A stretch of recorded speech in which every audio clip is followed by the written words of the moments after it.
ආයිබෝවන් කියලා පිළිගන්නවා. හැමෝම සුබර මනසක් YouTube නාලිකාවට. අද මම ඔයගොල්ලන්ට අරන් ආවේ ඔයාගේ ජීවිතය සම්පූර්ණයෙන්ම වෙනස් කරන්න පුළුවන් කතාවක් ගැන. අද බහුතරයක් දෙනා ජීවිතය පිළිබඳ ඇසුවොත් බොහෝ දෙනා සිටින්නේ ජීවිතය පිළිබඳ අතෘප්තියෙන්. ඉතින් මේ අතෘප්තිය නැති කර ගැනීමට හැමදාම කරන්නේ සැප පස්සේ හඹා යන එක. ඉතින් මම අද ඔයාගෙන් ප්‍රශ්නයක් අහන්නම්. මේ වීඩියෝ එකේ මම ඔයගොල්ලන්ට පේන වතුර වීදුරුවක් තියෙනවා. ඒ වතුර වීදුරුවේ දැක්කහම ඔයාගේ අදහස මොකක්ද කියලා පහලින් කමෙන්ට් කරන්න. මේ වීඩියෝ එක මන්දකට නතර කරලා හරි කමක් නැහැ. වීදුරුව දිහා බලලා ඔබේ අදහස පහලින් කමෙන්ට් කරන්න. ඉතින් මේ වතුර වීදුරුව දුටු ගමන් ඔබේ සිතට ආවේ මේ වතුර වීදුරුව භාගයක් පිරීලා කියන අදහස නම් ඔබ ධනාත්මකව සිතන්න පුරුදු වූ පුද්ගලයෙක් බවට කියන්න පුළුවන්. නමුත් මෙය අඩක් හිස්යයි ඔබේ සිතට පළමුවෙන් සිතුනහොත් ඒයින් ඔබ ඍණාත්මක සිතුවිලි වැඩි පුද්ගලයෙකු වීමට ඇති ඉඩකඩ වැඩි බව සලකන්න පුළුවන්. ඉතින් මට කියන්න තියෙන්නේ හැමෝම දන්නවා ඇති අර නැවේ කතාව. මොකද්ද? මහ සුළඟ කුණාටු වලට පෙරලන්න බැරි නැවක් නැවේ තියෙන කුඩා සිදුරකට පුළුවන් මුළු නැවම මුහුදුබත් කරන්න.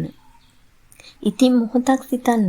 අපිව දුකට කරදරයට විනාශයට පත්වන්නේ බාහිර දේවල් නිසා නෙවෙයි. අප තුළම තියෙන මේ ඍණාත්මක සිතුවිලි නිසා බව. ඉතින් තේරුම් ගන්න. බාහිරින් අපට එන කොච්චර ප්‍රශ්න වුණත් යම් පුද්ගලයන්ගේ කරදර වුණත් ඒ දේවල් වලට බැහැ අපිව වටන්න. ඒ දේවල් නිසා හෝ යම්කිසි හේතුන් නිසා අපි තුල අපි ඍණාත්මක සිතුවිලි ඇති කරගත්තොත් එයින් තමයි අපේ විනාශයට පත්වන්නේ. ඒ නිසා අපට ලැබෙන දෙයක අප සමග සිටින පුද්ගලයන්ගේ මේ හැම දෙයකම හැම වෙලාවෙම දෙපැත්තක් තියෙනවා. වාසි අවශ්‍ය හොඳ නරක වගේ. එතකොට අපිට පුළුවන් නම් මේ හොඳ පැත්තම විතරක් දකින්න. අපි හොඳ ගැන මිනිස්සෙක් කියුණත් අපිට මේ මිනිස්සයාගේ තියෙන හොඳ ගතිගුණ විතරක් දකින්න පුළුවන් නම් ඒක අපේ ජීවිතේට අපි කරගන්න හොඳක්. ඒක හොඳට මතක තියාගන්න. අපි තවත් කෙනෙක්ගේ වැරද්දක් දැකලා තවත් දෙයක වැරද්දක් දකින්න එක ඍණාත්මක ලක්ෂණ අපි තුල තියාගෙන අපි බලාපොරොත්තු වෙන්නේ අනිකාව රිදවන්න අනිකාව පහත් කරන්න නම් ඒකෙන් සිද්ධ වෙන්නේ ඇත්තටම තමන් විනාශ වෙන එක කියන එක හොඳට මතක තියාගන්න. අනිත් එක තමයි අපි මොකක් හරි වැඩක් කරන්න අලුතින් අපි කියමු බිස්නස් එකක් පටන් ගන්න මොකක් හරි යනකොට ඒකේ තියෙන ඍණාත්මක පැත්ත ඉස්සරලාම දැකලා ඒක ඔලුවට දාගත්තොත් එතනම අපි බංකොලොත්.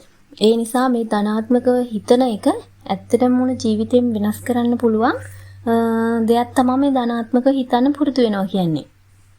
ඉතින් ඒ නිසා මම හැමෝගෙම ඉල්ලන්නේ අපේ මේ ජීවිතයේ අතෘප්තිය නැති කරගන්නට හැම වෙලේම ධනාත්මකව හිතන්න පුරුදු වෙන්න කියලා. ඉතින් එහෙනම් අදට ගිහින් එන්න. ඔයාලා හැමෝම ධනාත්මකව හිතන්න. හෙට දින